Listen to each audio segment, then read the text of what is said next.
we're going to start a conversation that is needed but often overlooked because it's uncomfortable. Um, we don't talk about it at the dinner table.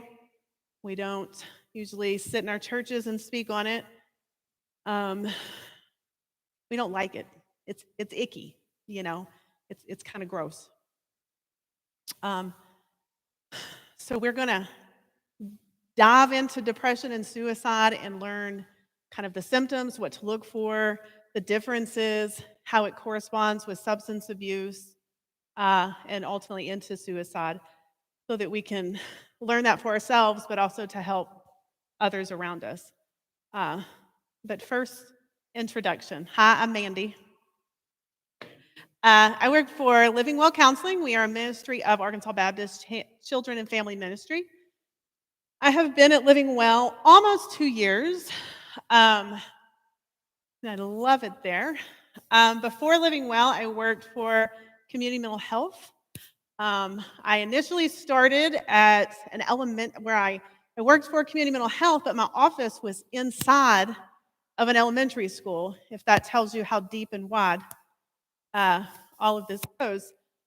And so I worked to build up a program there, so there would be therapists on site. And then once I left there, I went to residential substance abuse, where I was the lead therapist there, and I worked with co-occurring disorders, which is a fancy way of saying substance abuse and mental health issues. But if you know anything about substance abuse, you know mental health issues go hand in hand. Also worked with the federal prisoners there. We would get them as they were going in. Some were looking at life. I worked with the ones, again, with co-occurring disorders. And I worked on the crisis team where my cell phone came on at 5 p.m. when I got off work for 22 counties in the state of Arkansas. I was the crisis line where it was typically orphans and orphanages and prisons or jails where I had to screen. And then it would go off at 8 a.m. when I would go back to work. It was super fun, wasn't it, Clayton? They would call me just all night long. So that was my background before coming to Living Well. It was very, very intense. This is a much lovelier atmosphere. But because of that, I know the product of depression, substance abuse, suicide. You often do find it in the prison world, substance abuse world.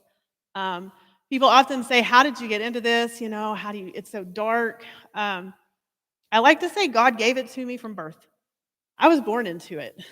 My dad was an addict.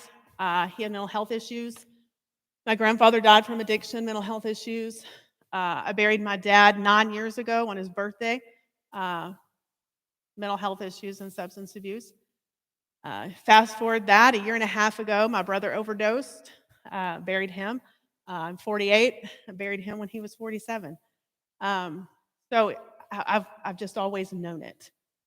I've always known the fight and how hard it is for some people. And so it was just the right transition in life for me to continue on. Sometimes God just gives us that way, doesn't he? But the question is, who's struggling? Is it the prisoners? Is it substance abuse? Who is it? And I would have you look around. Can you tell me by looking in this room who did not want to get up this morning? Who in this room has thought this week about not wanting to make it to tomorrow? You can't. But we often think it has a look, that it looks like the prisoner or it looks like the person with substance abuse. But it looks like us. It looks like everyone in here. And I think that's the thing that scares us the most. It looks like our kids. It looks like our grandkids, right? My office was in the elementary school, So we're going to move into the depression part of this and just kind of get a grasp on what it is, because we use that word all the time. I always like to say it's a little Eeyore-ish, but situational depression is the depression we've all faced, right? It's the depression we know. Uh, you're right, you can't hardly see those words back there. It's triggered by situation or loss of a loved one, a divorce, a job loss. It's the thing, it's the stressor. There's like this event, and it kind of makes us not want to get up. If you've ever lost anyone, you understand the depression that comes with grief. And it just makes us not want to do anything. And we all face that one. That's the one that we know that we're not super scared of. But at the same time, we often get uncomfortable with it because we want people just to get out of it. Like, move on, right? Pull your bootstraps up. Uh, but the problem is it can lead to harsher things like clinical depression. Um, I'm coming over here, y'all. Um, the symptoms that you see typically are the same as clinical depression, but they're not as harsh. There's sadness, worry, overwhelming, difficulty coping with a triggering event. You've all seen it. You've probably lived it. If you say you haven't, I'm going to question that in a huge way. But it usually resolves, right? It usually you can usually kind of get out of it. Clinical depression is very different than situational depression. However, situational depression can go into clinical depression. Clinical depression can be situational depression that didn't go away. Okay, and it's the harsher depression. It can also be linked to genetics, biology. If you've ever known a person that just kind of seems like Eeyore, and then you meet their family and you're like, oh, okay, well, that makes sense. They just kind of have that way about them. That would be clinical depression. Uh, it lasts a long time. These are people that have fatigue, low energy, they can't sleep, they eat too much or too less. If you see a person that's hugely obese, you probably got clinical depression. Concentrating, but also thoughts of death and self-harm, whereas situational depression, not necessarily, right? So this is where we're starting to kind of move into the bad stuff. This is the part where it's like, we need help. You're probably not coming out of this one by yourself. This is where you need to call Living Well. Okay. When you know someone like this or you become someone like this is kind of a big red flag. Like, we need help pretty much now. But we don't all get to this one. We haven't all been to this one. Depression is a big deal, but I think sometimes we hear it so much we get tired of it. Or I know people come to me, and in like the church world, you'll hear, we'll just pray harder, faith more. But there's a lot of biological stuff to this. And I don't know what life y'all have lived, but man, life's hard, y'all. It can be hard. Depression, 29% of adults have been diagnosed at some point in their life. But I want you to note that that's diagnosed. That's not necessarily, those are people that went to treatment and got diagnosed, right? 29%. 22% are currently being treated for it. Depression is the leading cause of disability. If we could get a rein in on that, we would help the disability system. And I think that it helped. I mean, there's a lot for therapists there with depression, but our churches, man, y'all have the front lines with this sort of thing. 21 million adults in the U.S. are struggling. 1 in every 12 have a major episode this year. That's in a room full of 100. That's 8 to 10 people who are quietly struggling, which means right now there's 1 or 2 in here that are quietly struggling, and they're keeping it to themselves. And I think that's a big question to ask just as an individual and as a body. Why do people feel the need to keep it in? Are we not safe places? Do we have that judgment? Are we, throwing dispersion on people who are just needing help? Just things to ponder. Depression is also 3 times higher for individuals with people with low income. Also something to keep in mind when you're dealing with the population. But the biggest for me is the kids. Uh, High school students in 2023, 40%, 40%. That's a lot, y'all. Reported feelings of sadness or hopelessness consistently. That's almost half of our teenagers say that they feel persistently sad or hopeless. Hopeless is where we're going to start having red flags again for suicide. That's not stress. That is soul level despair. And a lot of them are in our churches and in our youth groups. This is something to be seriously aware of and watch. 20% have seriously considered suicide.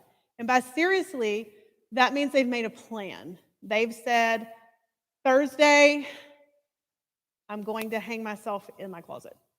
That's seriously contemplating suicide. It's making a plan. 20%. That's a lot of young people, y'all.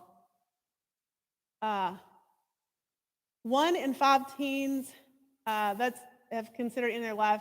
That's to me. This is where the stuff gets really alarming with suicide is the kids, because the question again to me is why? Why is it such a big number? And what are we not doing? What is the church is not doing? Like, is there just such a large number? Okay, trying to figure this out. Sorry. And this is one reason I do these presentations, is to get that awareness out, because as a therapist, I know what the numbers are because I sit with people every day. I have a waiting list to see people. I can't keep enough hours. I mean, I'm constantly changing my hours around just to keep the people coming. And there's weeks where I'm there 9 to 6 without a lunch, and it's just back to the sessions are an hour long. You can see that, right? So it's overwhelming, the system, and we just need more people that are safe, people that can help others find a lifeline. That's what we need. Every 40 seconds, someone dies from suicide. That's a big number. Every 40 seconds. And that's not even, to me, I think of my own brother who died from an overdose. And I consider that as a personal thing, like almost like a soft suicide. You don't take your life to the end constantly every day with drugs without there being some sort of suicidal ideation going on in your mind. And this number doesn't even represent something like that. This is just out and out suicide. It's a very, very large number. According to the World Health Organization, 700,000 people die by suicide every single year. That's significant. In the United States, it is the second leading cause of death for ages 10 to 14. And I'm just going to let that sit with you for a minute, because if that is not alarming to you, ages 10 to 14, the second leading cause of death. It is the third leading cause of death for 15 to 19-year-olds. 45 to 55-year-old men and 75 plus have the highest suicide rates.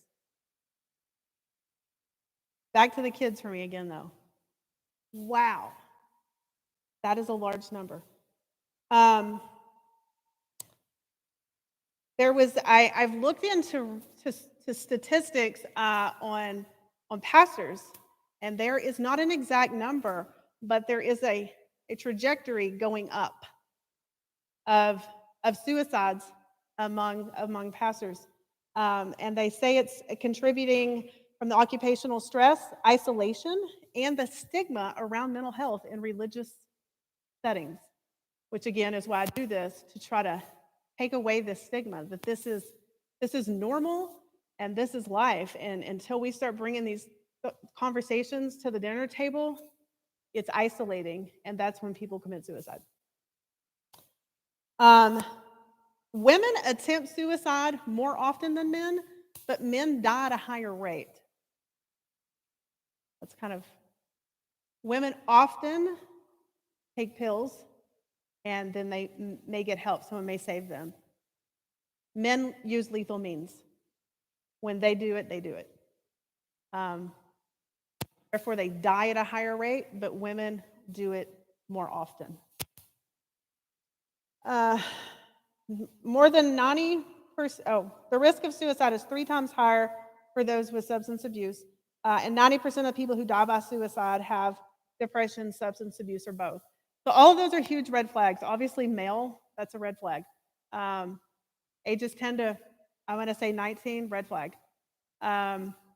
Substance abuse. If you know someone who is in substance abuse, I don't know a single person who has been an addict that does not have mental health issues. Healthy people aren't like, hey, let me figure how to get blown out. You know, that's just not what they're doing. That is mentally unhealthy people and spiritually unhealthy people, right?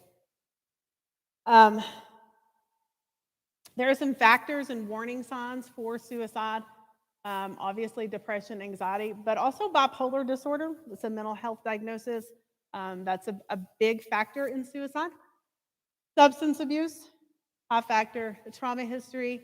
You know, people with chronic illness or chronic pain, those people often attempt at a larger rate than the typical population. Access to lethal means or social isolation. And I think you can look at that and go, great, that's a little list, let's check it off.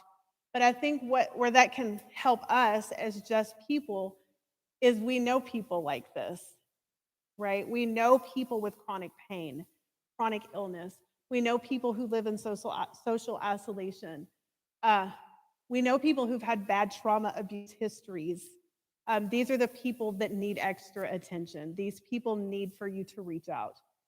They need a lifeline. They need to know that you're a safe person.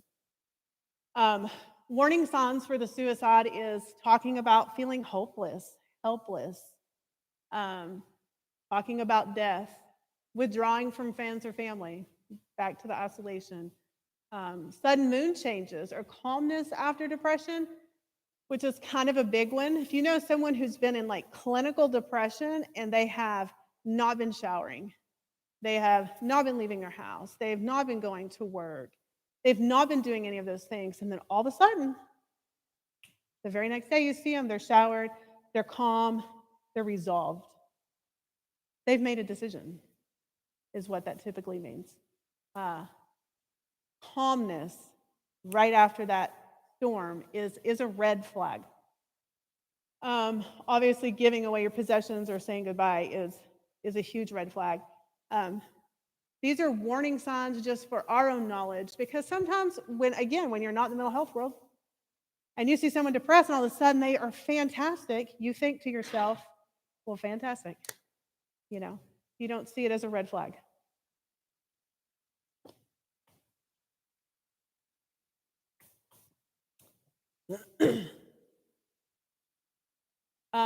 Verbal cues that indicate suicidal thoughts. I won't read all of these. But there's some direct statements that people make. Sometimes I wish I just wouldn't wake up. That's one that I hear 90% of the time. That's a red flag, right?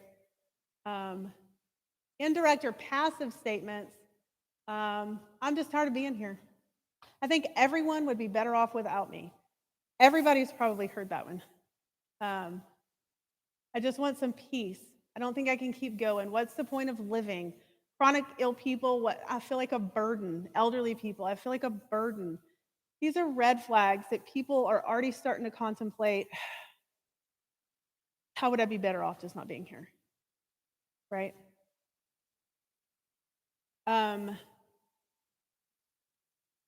The hopelessness or helplessness, nothing ever changes. I've tried everything and nothing works. Nobody can help me. Someone comes to you and sits you down and wants to thank you for everything you've ever done for them. Now, these individually, right, and isolating are not red flags. It's a picture, right? someone can thank you for everything you've done and they're not suicidal, right? But if you've had someone with severe depression, now all of a sudden they're good, and now they're thanking you for everything you've ever done, and they're giving you something of theirs. That whole picture is a big red flag. I love you. Just wanted you to know that. Can be a normal statement, right? But again, it's the whole picture that we're looking for. We also have behavioral cues. The isolation is universal, but I think of teenagers. I think of the young people. Anybody have teenagers or teenage grandkids, or they just stay in the room all the time? They isolate. Maybe they don't have a lot of friends or activities. Or isolation is a big red flag, right? Especially if they have no life outside of that. I'm not saying if they're super busy all the time and then spend time in their room, it's a red flag. But if they have no life and they're in their room all the time, they may need a lifeline. Skipping work, school, avoiding things, giving away possessions, that sudden calm after depression, kind of what we were talking about, may signal a decision that they've made a decision to follow through. Risky or self-destructive behavior, which is how we get to the substance abuse. When you're looking at teenagers, you're looking at sneaking out, you're looking at trying drugs, sex, impulsive acts, things that are risky that they don't need to be doing. Behavior cues that they are, again, people who are, kingdom minded and looking towards their future are participating in risky acts. There's not.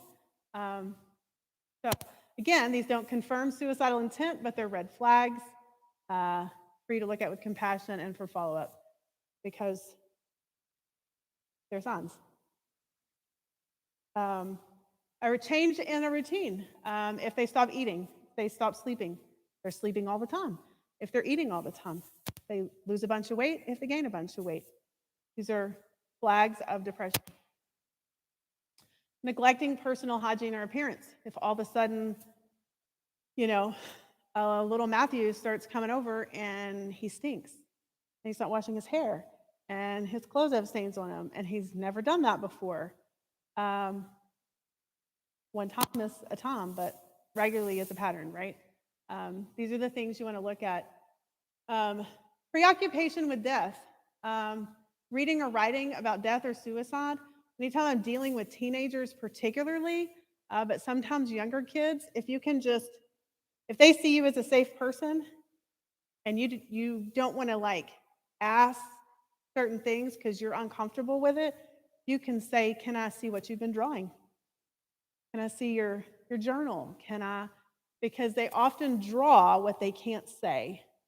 And the drawings that some of these kids can put out there are alarming.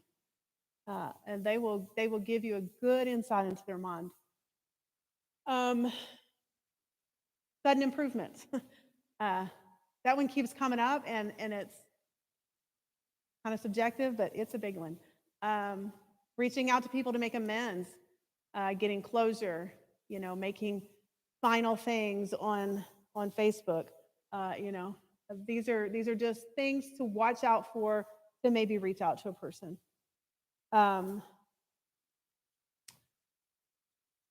We have myths about suicide. We think that if we talk about it, it won't happen. If we don't talk about it, people who talk about it won't do it. Many do talk about it first. You think if you talk about it, you might put the idea in their head. I've heard people say that to me so many times. I've talked to so many parents that say, I think they're cutting, but I don't want to ask. I don't want to give them the idea. I'm like, well, you're probably not going to give them the idea to self-harm. Again, if you're dealing with a mentally healthy person and you say, hey, if I would say, hey, Brother Mike, are you cutting? You're going to be like, well, absolutely no. And I didn't just plant that in his head, right? Because he's healthy-minded. You have to ask these questions directly. We also think it happens out of nowhere. There's warning signs. All the stuff I'm giving you that we see as like insignificant sometimes, or just little warning signs. And again, it's putting it all together into this big picture. Um, Only mentally ill people are suicidal, and that is just absolutely false. Because again, man, life is hard. Anybody can be at risk. I mean, my mother went through some serious things over the last little bit. She went through some health issues. Uh, I was called in 3 times to tell her bye over a course of 9 months. During that, we lost her mother. We lost my brother. Uh, it was just a time. And she is not a suicidal person, but you know what happens when a person goes through loss after loss after loss after loss? You put them on suicide.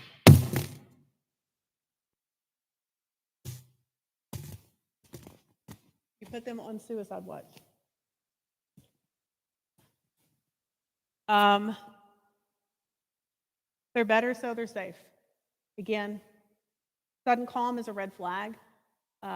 Again, not just by itself, but in the big picture.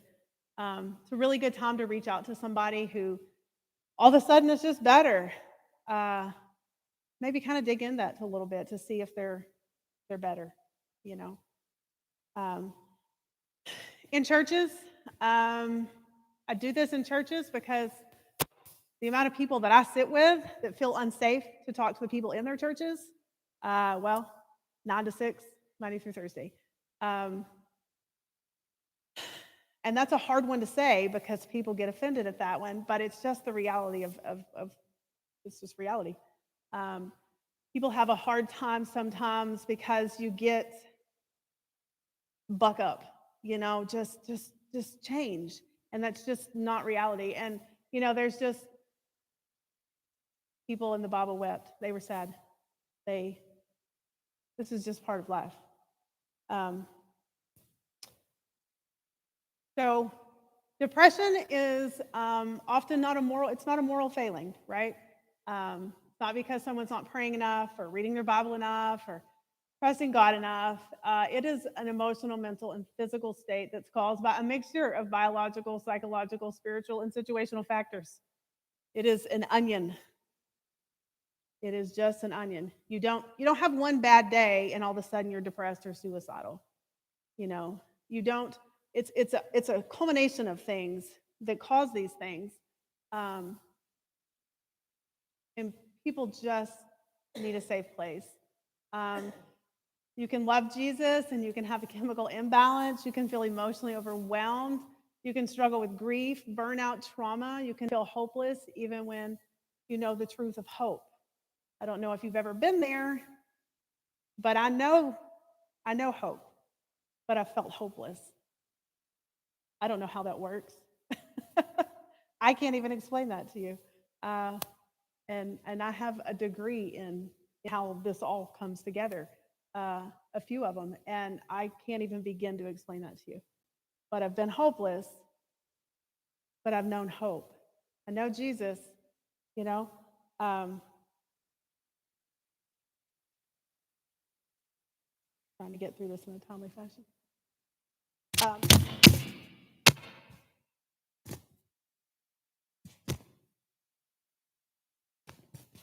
So here's the thing, how can you help? What do you need to do if you're feeling this way? What if you're the person in this room that is quietly suffering? What if you know someone who's quietly suffering? Talk to someone, reach out to a friend, a family member, your pastor, call Living Well. You don't have to do this alone. There are people that care. There are people that understand. There are people that want to help you. Name what you're feeling. Oftentimes, when we do isolate, have you ever just gone really internal and you just keep it all here? I think that may be why the statistics on men are higher, because that kind of, it's not gender specific, but it is a little gender specific. Man, just name it. I feel hopeless. Sometimes just getting your feelings out actually do help. There's crisis support. Um, break things down just to get through the next hour sometimes, because sometimes we're having a bad day, we're not having a bad life. And if we've had all this stuff pile on us and then we get that last straw, we feel like, okay, life is hopeless and everything's bad. Uh, so make a plan for somebody, help them, maybe sit with them for an hour, help them to just get through that next moment. It can make the difference in life and death. It really can. I have talked to people that they are in a crisis, and they are contemplating. They have a plan. They have a day. They have a way. I mean, they see no good, and you sit with them for 1 hour. And by the end of it, they're laughing and they're like, "Okay, I can do this. Yeah, this really wasn't as bad as I thought." Just give someone your hour. Lean into faith, obviously. Uh, Rest, unplug, cancel things, be gentle with yourself. I don't know. I know it's particularly young women with kids at home. They feel like if that checklist isn't done, the world's going to end. Uh, and the number one prescriber of antidepressants are young white females. And I often think that that's why, because they don't know how to say no, and they don't know how when to stop. They feel like it's some sort of failure to let the dishes go, or to tell the kids no, or to not let them play soccer this season, but sometimes that's what required for a small time to rest and recover. Um, Ask directly. This is how you can help. This is the part that I think people really get messed up with, because we don't want to ask hard questions. Are you thinking about killing yourself? Uh, People often ask, how do you sit with somebody like that? Like, you sit with them straightforward. This is a crisis situation, and if I think this person is going to leave my office and kill themselves, and I don't ask them directly, are you fixing to kill yourself? Then I have failed as just a human being in general, right? Uh, these are not words we like to say. Even saying that out loud, it's a harsh statement. Are you fixing to kill yourself? Uh, do you have a plan? How would you kill yourself? These are harsh questions. But if you think someone is going to end their life, there is not a question I wouldn't ask, right? And if they have answers for any of those hard questions, how would you kill yourself? What day of the week would you kill yourself? And they have answers for those, you need help. You need help now. That's a plan, and that is when I put people inpatient. When you have a plan, it's time to go. Okay? Uh, but they have to be direct. Don't hem haw around about it. Listen without judgment. That's a big one. Stay with them. If you have a person and they go, "Yeah, I was thinking Tuesday," you call to get help. You sit with them until help arrives, because there's that space of time where they're alone. Uh, that's if people are feeling panicked, that's when they do it. Um, Remove anything means as possible. If you go to an elderly person's house, because 75 and up, remember, that's high rate of suicide. And they're talking about maybe just taking some pills, maybe laying down for a while. Maybe it'd be a good thing to take those pills. Remove the items, right? Um, and then obviously connect with crisis lines or professionals. Um, Professional and community support. Uh, the importance of therapy and counseling, the amount of people that um, are embarrassed to say they go to counseling, um, or don't want to share it with their family, or don't want to share it with anyone. Like, if you come see me, I'm bound by HIPAA, right? So, like, if I saw you in Walmart, I can't even say hi to you because I don't know you, right? And I think that's the only reason sometimes people will come, is because of the HIPAA compliance that I'm under, because they don't want anyone to know. Because we've made it that way, right? we've kind of made people feel bad about it. So we need to get the importance of it out there. Support groups and church communities. Huge support. Obviously, we all want our churches full of people for multiple reasons, right? But we need to pay attention to all of the things we just talked about for the people that are in our churches, regardless of the size. If you have 5 people, we're responsible for 5 people. If you have 500 people, we're responsible to help 500 people, right? And that's what that's about, is we need to support who's here and pay attention to these things and not kind of sweep them under the rug. I am so good on time. So this is just a call to action, basically, to the churches in general. We need to reduce the stigma around mental health, around talking about depression, around talking about suicide, around talking about substance abuse, which goes with all of that. We have got to speak openly about this in our communities, in our churches, in our homes, because if you're uncomfortable with it, it doesn't matter. Your kids are still feeling it. They're still talking about it. There's a whole internet world now out there that I get to deal with teenagers on TikTok who want to do some really crazy stuff to end their life because it's a game. These things need to be spoken about all the time. We live in a wild time. Be the light, offer love and support to those struggling. Obviously, always pray for people in need. But if we know someone specifically who's struggling, who's following that red flag pattern, it's going to be worth it to take your time with them. They're going to need that. Resources, obviously, hotlines. Living Well is always there. All you got to do is call. We have a new secretary. She'll get you set right up. If it's a crisis emergency, dial 911. Go to the hospital. They will help. And encouragement. There is always hope. And I think that's the ultimate message, right, that our churches put out and that we can put out. I mean, there is nothing without Jesus. He's ultimate hope. That's the thing that matters. But there's also just hope of getting through today, right? So that is depression and suicide. Is there open the floor for any questions or comments y'all have about any of that?